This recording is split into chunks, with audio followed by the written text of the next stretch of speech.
Да, законот за игри на среќа е веќе во собраниска процедура. Останува само на пратениците да го изгласаат во парламентот и да почне да се применува. Потребен ли е ваков закон и колку тој ќе придонесе за намалување на коцкањето како зависност, денеска бараме одговори од професор доктор Славица Арсова од Клиниката за психијатрија. Доктор Славица, на почеток да ве прашам, она што и го кажав сега во најавата, потребен ли ни е ваков закон и колку тој ќе придонесе за намалување од зависноста од коцкањето? Секако дека е потребен, со оглед на тоа дека зависноста од коцкањето е во замав, односно е во раст во нашата земја, да кажем во Македонија, претпоставувам и во другите земји, колку што имам информации во регионот, не само во Македонија. Зошто? Заради тоа што за Македонија кога зборуваме имате коцкарници на секој чекор, не само коцкарници, обложувалници, оние што се за брзи кредити, односно кредити како ги викаат продавници за пари. Тоа е исто како на било кој друг зависник да му дадете пред него да стои нешто кое што му предизвикува зависност. Зошто го кажувам ова? Бидејќи коцкањето, зависничкото коцкање е исто како и некоја друга зависност, односно зависност од супстанци, од дроги, зависност од алкохол или од некоја друга зависничка супстанца.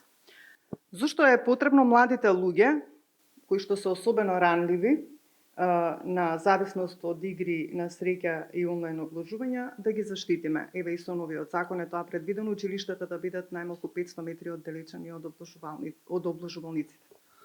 Како прво, не треба не сме да влегуваат малолетни лица во обложувалница, коцкарница, што и да е казино и така натаму, нели тоа е законски да биде над 18 години.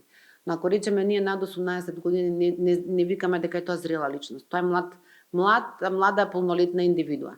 Зрела личност веќе може да зборуваме, доколку зборуваме, ајде да очекувана зрела личност би била некаде 23-24 години.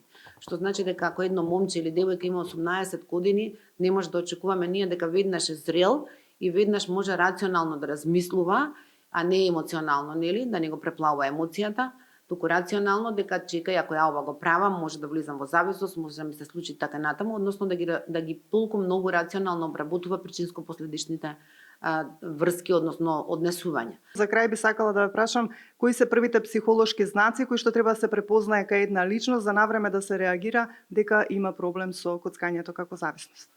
Доколку станува збор за млад човек, ајде да кажеме за кој што живее со своите родители, тоа што треба да го би требало, како и кај било кои други психички потешкоти, родителите треба да си го гледаат детето, односно да го обсервираат, да го наблюдуваат, не да го испрашуваат и да го контролираат, но треба да го наблюдуваат неговото однесување. Доколку влегол во зависничко однесување со коцкање, тогаш тој ќе бара носта пари, пример. Ќе биде отсутен, навечер ќе биде отсутен, ќе се враќа во раните утрински часови, тоа не мора секогаш да е само коцкање. Многу често една зависност оди со друга. Најчесто зависност од коцкање оди со зависност од супстанци, најчесто стимуланси како што се амфетамин, кокаин и така натаму.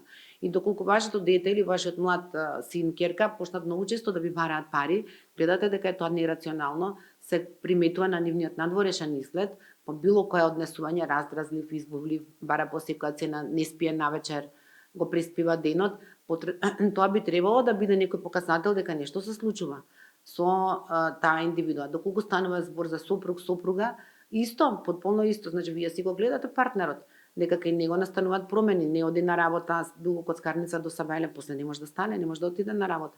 И многу често е поврзано, ви реков, и со алкохол, и со супстанци, така да не може да не се забележи. Ви благодарам, доктор Арсова, и се надевам дека овој закон ќе придонесе во намалување на бројот и на пациентите кои што вие ги третирате на Клиниката за психијатрија. Ви благодарам. Ова беше разговорот со професор доктор Славица Арсова, која што е од Универзитетската клиника за психијатрија, и секако заклучокот е дека потребен е ваков закон за да се намали зависноста од коцкањето, а и да се заштитат младите луѓе. Студио